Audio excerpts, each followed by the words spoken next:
Olá pessoal, dando continuidade aí às nossas aulas, né, dos elementos de fixação, agora nós vamos falar de anéis elásticos.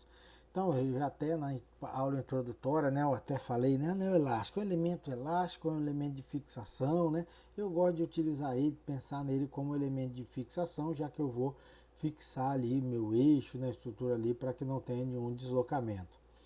Então, mas lógico, ele se deforma, então ele tem elasticidade também, não estaria ali errado assim se a gente chama ele de elementos elásticos. Então, o anel elástico ali a gente usa muito ele em furos e eixos, né, evitando ali deslocamento axial da nossa peça, às vezes como um limitador de deslocamento. Então, ele é muito importante, né, funciona ali como uma trava de segurança.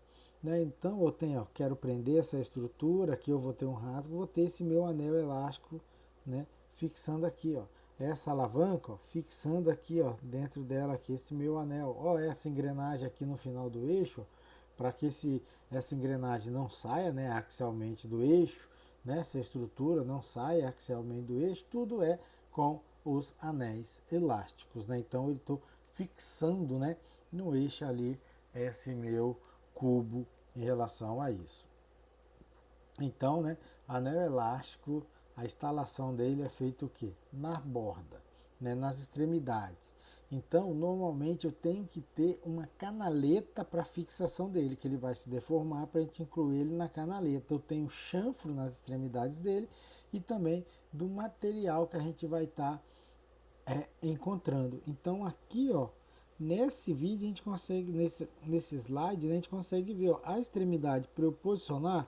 Observe, meu eixo sempre tem a borda chanfrada para facilitar eu incluir meu rolamento, minha engrenagem, o que seja. E o meu anel elástico, ele também tem um pequeno chanfro aqui, ó, na parte dele, para quê? Para facilitar o posicionamento dele. Então, eu tenho que ter cuidado na instalação, para quê? Para que eu coloque de forma correta, né, como que vai facilitar a nossa instalação. Então, como é um elemento, né, elástico, ali eu tenho essa deformação, ele tem que trabalhar no regime elástico, eu não posso chegar no regime plástico, senão ele não retorna à forma.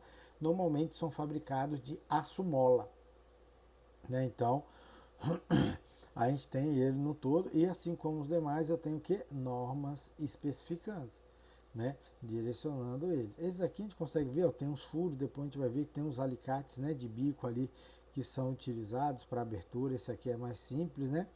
E o espaço que eu preciso aqui para estar suportando ele, que tem aí por essas normas ali em cima do diâmetro interno e externo dele, né? Nesse caso aqui, para esse tipo de anel elástico. Então, fixando aqui, ó, não vai permitir que o eixo venha para esse sentido, né? Limitando o deslocamento axial dele. Ou eu posso ter também ele o que interno, né? Já o anel interno, né? A outra norma aqui, ó, que vê que a forma dele é o contrário, porque o rasgo dele, ao invés de estar no eixo, como é esse caso aqui, eu tenho o que? Rasgo aqui na parte interna. Então aqui que vai vir, ó, esse meu anel elástico, impedindo, né, o deslocamento aqui, né, do meu eixo também no sentido axial. Existe esse outro tipo de anel elástico, né? A gente observa os diâmetros, cada um deles são diferentes, né? Todos seguindo normas, né? Esse aqui é um pouco mais enjoado para a gente estar retirando, né? A instalação, a abertura dele é um pouco maior, com uma força ali um pouco, a gente consegue estar fixando, mas só que as dimensões dele são bem mais reduzidas do que os outros, né? Se a gente observa, isso aqui vai de 4 a 1000 milímetros. Ele é de 8 a 24 milímetros, né? Segundo essa norma. Então, ele é um anel externo, né, que eu preciso ter o rasgo ali no eixo, né? Então, o eixo vai estar, né, nessa parte aqui interna. Um outro que tem, né, ó, já com parâmetros ali diferentes, também utilizado aqui na parte de rolamento, já que eu não tenho aquela, né, como a gente pode dizer, orelhinha, né? Porque isso aqui poderia o quê? Atrapalhar a movimentação aqui, ó, no rolamento. Porque se eu tenho essa orelhinha e ela encoste na carcaça externa do rolamento, eu posso gerar um atrito, né? Então a parte do eixo eu sei que o rolamento não vai girar, vai estar fixo, então não tem problema. Então eu tenho que estar o contato desse meu anel elástico apenas com o anel interno do rolamento. Por isso que esse modelo é o mais aplicado para rolamentos, né? Então, como já até adiantei um pouco mostrando o chanfro que a gente tinha no anel elástico, né? Então o eixo eu preciso de ter um chanfro para eu botar no rasgo, ou aqui ó, na estrutura também um chanfro, né? 45 graus ali aproximadamente na estrutura, e no eixo uns 30 graus para facilitar, né, ali a instalação dos anéis elásticos. Então, alguns pontos importantes que a gente tem que observar é o que? É a dureza do anel para a força que ele vai estar trabalhando, né? E lógico, se eu tenho as condições de operação, né? Vou ter uma temperatura excessiva, vou ter uma vibração, vou ter ali, né? Qual que é a pressão que está em volta dele para ele suportar?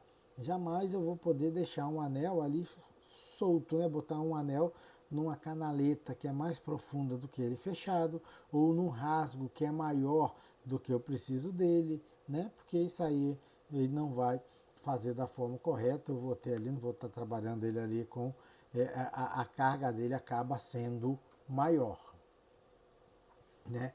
Eu, para fazer a troca, tenho que ter certeza que eu tenho esse alojamento correto, que eu não tenho sujeira, que eu não tenho rebarba, né? Eu utilizar as ferramentas adequadas. Já já eu vou mostrar aqui os alicates utilizados para a instalação de anéis elásticos, né? E sempre que eu vou substituir, né, um anel elástico, é um anel que normalizado, seguindo a norma. Tem que ser equivalente ao que eu estou substituindo. Por quê? Porque ele foi projetado para aquele tipo de rasgo. As forças é aquele, né? Então eu tenho que substituir pelo mesmo, utilizando as ferramentas adequadas e montando da forma correta. Então a gente tem o anel externo, a forma aqui ó, é né? Isso aqui a gente consegue ver melhor. O biquinho é fechado, quando a gente aperta ele vai abrir o anel. Quando eu fecho aqui as pernas do alicate, a boca dele aqui, né, ele vai abrir para eu que colocar o eixo dentro. Diferente do de anel interno, ó, ele é aberto. Aí quando eu fecho aqui as pernas do alicate, o bico vai fechar. Ele fechando, eu consigo introduzir internamente, né, ali no cubo para ele alcançar o rato. Então tem essa diferença, não é o mesmo alicate. Tem um alicate para anel interno e tem um alicate para anel externo. É isso que é importante para a nossa instalação. Certo? Então esse aí é um elemento, eu considero mais um elemento de fixação, né, que são os anéis elásticos. Né? Então, muito obrigado aí e curtem, compartilham ali, deixem seu comentário aí na nossa aula. Isso aí é de grande valia, né? Nos motiva cada vez mais estar gravando essas videoaulas, né? Arrumando ali o tempo para facilitar o entendimento de vocês.